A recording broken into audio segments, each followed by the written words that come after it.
Hello everyone, welcome back to our channel. In this video, I will guide you through an issue that is Instagram login error on your iPhone. If you are facing this issue a lot, then this video is for you.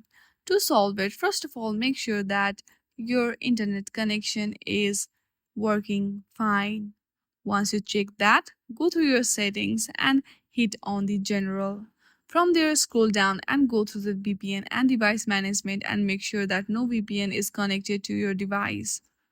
Now, go through the iPhone storage and scroll down to the Instagram application.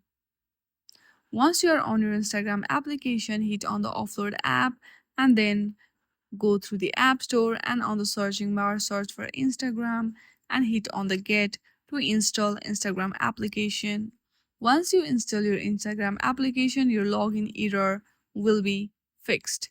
I hope you like this video. If you like this video, then please do not forget to like and subscribe to our channel.